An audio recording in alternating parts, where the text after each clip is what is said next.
एकनाथ शिंदे आणि त्यांच्या लोकांना फार गांभीर्यानं घ्यायची गरज नाही। सरकारमधली धुसफूस ही या न त्या कारणाने बाहेर येत असते। काल मंत्रिमंडळाची बैठक होती, पालकमंत्री पदाबाबतीत जे काही सध्या सुरू आहे, काल बैठकीला एकनाथ शिंदे उपस्थित नव्हते आणि भारत गोगावले दिल्लीच्या माझी जी पक्की माहिती आहे त्यानुसार दिल्लीतून मुख्यमंत्री देवेंद्र फडणवीस यांना सूचना दिलेल्या आहेत।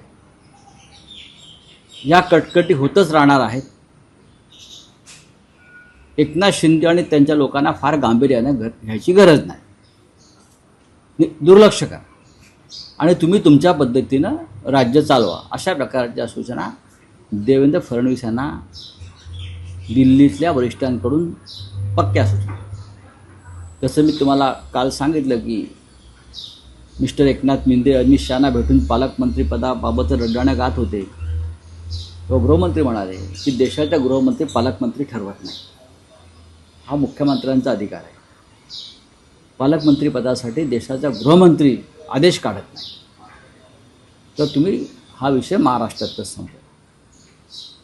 आणि CM साहेबांना आमचं सांगितलेलं आहे, दुर्लक्ष करा, फार गांभीर्याने घेऊ नका, बघू पुढे काय करायचं। यातला एकही शब्द खोटा नाही। 15 ऑगस्ट हा धार्मिक सण नाही, हा विजयी दिवस, विजय उत्सव मनवण्याचा दिवस आहे। पण भारतीय जनता पक्ष प्रत्येकाला धार्मिक स्वरूप देत आहे। तुमचं तुम्ही बघा हो, तुम्ही द्या श्रीखंडपुरीच्या पार्ट्या, तुम्ही द्या पुरणपोळ्या।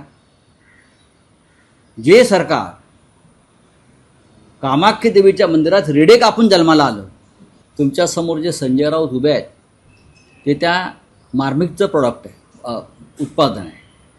आम्ही सगळे मार्मिक स्कूलचे विद्यार्थी आहोत। बाळासाहेब ठाकरेंनी आम्हाला आधी मार्मिकच्या शाळेमध्ये घातलं, मार्मिकमध्ये आम्हाला कामाला लावलं आणि त्या मार्मिकच्या प्रशिक्षण शाळेतून आम्ही सगळे बाहेर आलो आणि इथपर्यंत पोहोचलो। मार्मिक व्यंगचित्र साप्ताहिकानं त्या काळामध्ये राज्यकर्त्यांची झोप उडवली, मराठी माणसाला जागं केलं। मराठी माणसाच्या चळवळीची निर्मिती जर कोणी केली असेल तर ती मार्मिक व्यंगचित्र साप्ताहिकाने केली। मार्मिकमधून शिवसेना जन्माला आली, लक्षात घ्या। मार्मिकमधून शिवसेना जन्माला आली आणि मार्मिकमधून हिंदुहृदय सम्राट बाळासाहेब ठाकरे निर्माण झाले। त्याच्यामुळे त्या मार्मिकचं महाराष्ट्रावर आणि समस्त मराठी माणसावर ऋण आहे आणि त्या मार्मिकचा वर्धापन दिन आहे। आम्ही सगळे त्या वर्धापन दिनाला उपस्थित राहणार आहोत।